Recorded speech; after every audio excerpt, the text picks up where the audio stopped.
and welcome back to my channel. Today I have another one of the Poundland decor kind of videos. Before I start, I do want to ask a huge favor. If you're not already, could you please go down and hit that subscribe button? I don't usually ask that in my videos, but I did take a look at my analytics last night and I found that 95% of people who watched my videos over the last 30 days are not subscribed, and it would just really help a girl out if you could click that button, as I really love having new people here. I know the majority of you are new to this channel because obviously this channel is so new, so I'm really grateful to have you, and I'm just having such a great time talking to you guys in the comments and everything like that. So yeah, I thought I would start with that just before I get into the video. Now, I obviously did my haul on Saturday so that I showed you all the bits that I bought in Poundland the other day, and I did that because I knew I wanted to get this video done pretty fast. I did it over the weekend and I finished filming last night. I edited it all up and everything. I just needed the intro now, so I just got dressed. I actually put on a real shirt instead of a sweatshirt for you guys. If that's not effort, I don't know what is, but yeah, hopefully you enjoy it and can take away some inspiration.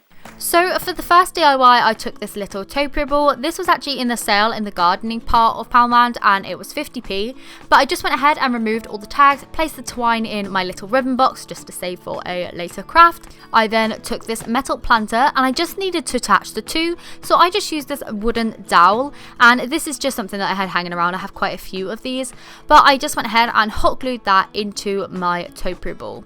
I popped a little bit of extra hot glue on there just to make sure it was fully secure, and once it was, I needed to attach it to the planter.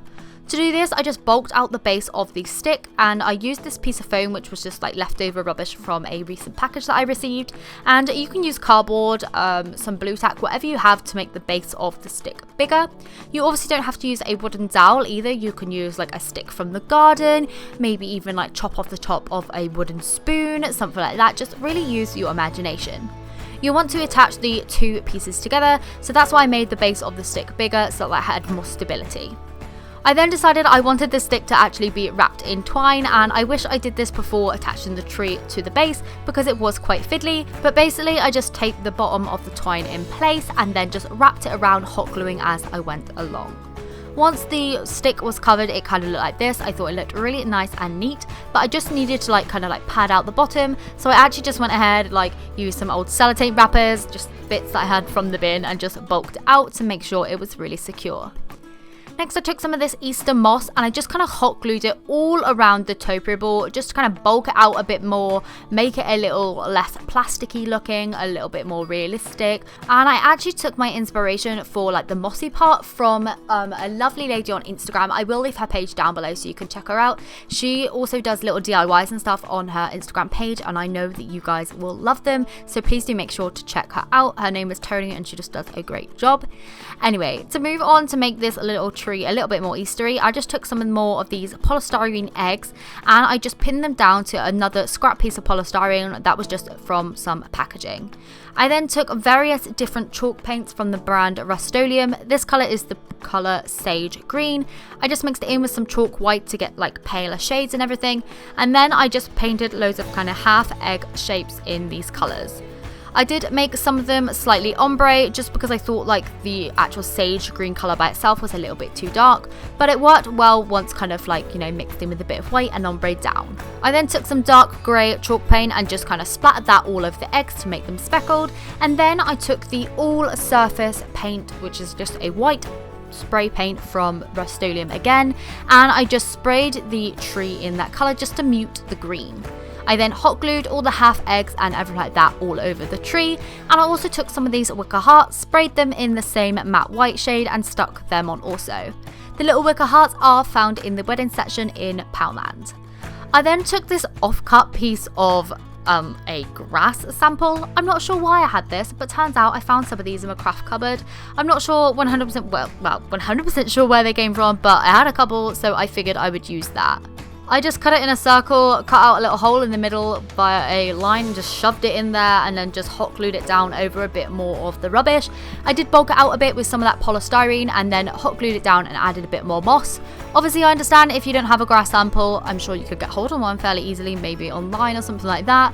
But yeah, you just want to kind of fill out the pot with some moss if you don't have the grass, just to cover it up. I then took a strip of this sage green dotty fabric and I just kind of pulled it apart a bit with my hands to make it a bit more kind of, you know, pulled apart looking. And then I just tied a bow. I wrapped a tiny strip around the stem of the tree and then hot glued the bow into place also, just to give it a really nice kind of finished look, like it was tied around, just nice and neat. I'm not great at doing bows, so I found this was a great way. I then added some twine around the pot and that was then complete. So this is what the topiary tree turned out like. I think it looks really, really sweet. It only cost me about £2 to £3 in total because I already had some of the bits, but I'm really, really happy with it and think it looks super, super cute. Anyway, moving on to the second DIY, I actually took this old egg box. This is just one from my normal eggs from Aldi, and I actually just filled it up with some polystyrene eggs that I had kind of like popped in around from the last couple of packets of polystyrene eggs that I'd bought. I just took all the large ones out of there and then just popped them in here because I had no kind of reason to use them. I figured I would save them up for this DIY. I just topped off the lid and the kind of, you know, side again, and using the all surface spray paint in the colour flat white again, I just sprayed the tray. Once that was drying, I then mixed up some different coloured chalk paints, again using the white chalk paint by Rust-Oleum as a base with a few little bits of acrylic paint mixed in. I just then, like, you know, painted the eggs in these shades. I used a pinky kind of realistic egg shade, a sagey green, and then a really, really, really pale white green. And then I popped on little speckles again. I then wrapped some of the eggs in pieces of lace. I wrapped some twine around some, and I also wrapped some kind of like crochet around another. I also then added some little twine bows, some like organza bows, and some buttons onto them just to make them nice and decorative.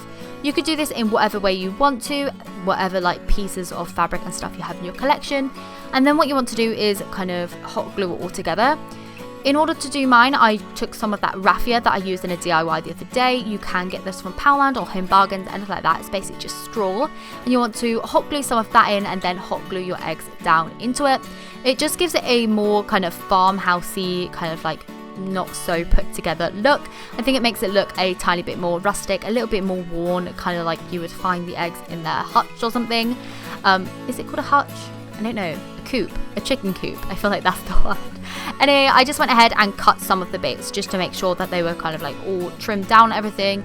And this is what the little piece looked like. It's a really, really simple DIY, and I just wanted to use up a few of those large eggs, like I said, I had left over. And I think it just makes a really cute decorational piece.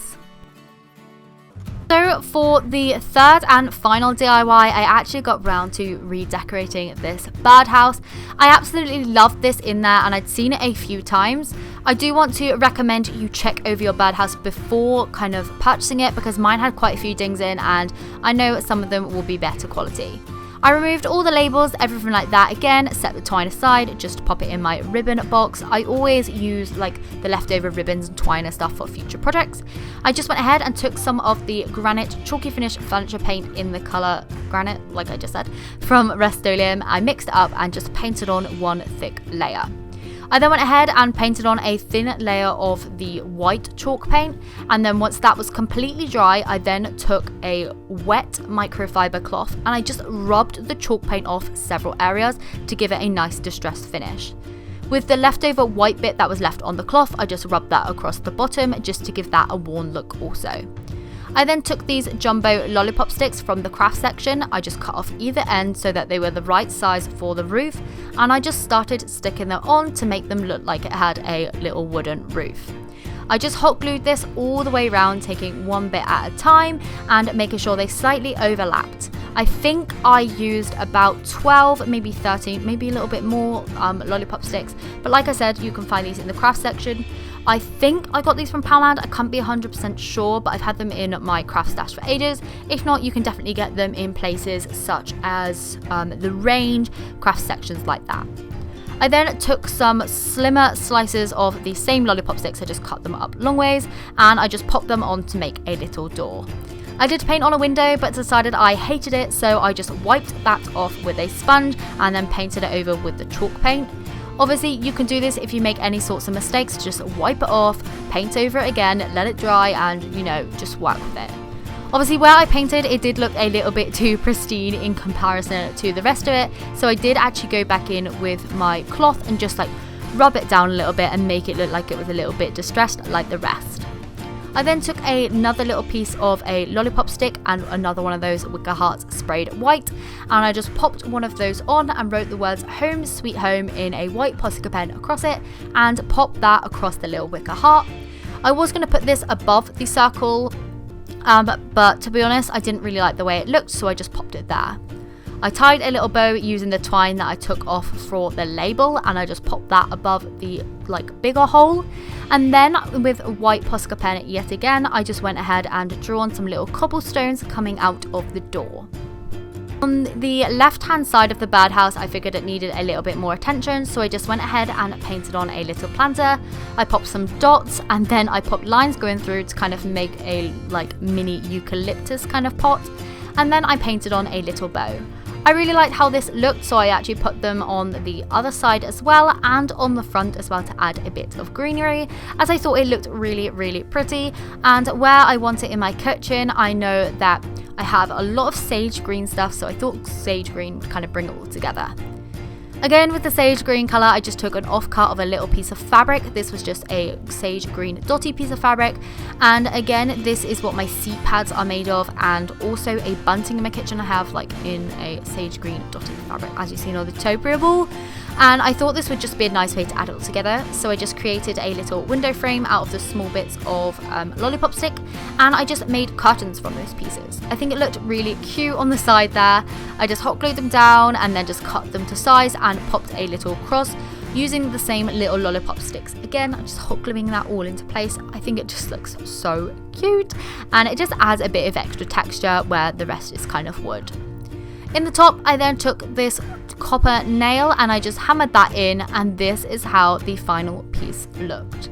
I don't think I caught on camera me doing the little wreath around the circle, but I did actually add some little eucalyptus wreath around the circle just to add a bit of extra greenery. But I'm really, really happy with how this turned out, and I think it looks miles better than the original. This is obviously the before and after comparison, and I definitely prefer the after, but let me know what you think in the comments down below. That is the end of this video. I obviously had the topiary tree, the egg decoration, and also the little birdhouse. I absolutely loved how all three of them turned out. I really loved the little kind of copper nail in the little birdhouse. I just think it adds such a cute little rustic detail. And obviously it is actually from my home, so that is always fun to be able to incorporate little things like that. So yeah, let me know down in the comments which one was your favourite out of the three, as I would love to know. Let me know if you have any DIYs planned yourselves, as I would love to kind of see them. If you have any ideas or any kind of things that you would like to see me DIY, please pop them in the comments down below. Also, because I would love to know what you guys are kind of looking for, and if I can help out in any way, then I will. So yeah, thank you so much for watching and making it this far in the video, and I will see you again in the next one, which I have no idea what it will be, because this channel is just me casually going about my DIYs and my life. So yeah, hopefully I will see you in my next one. Bye!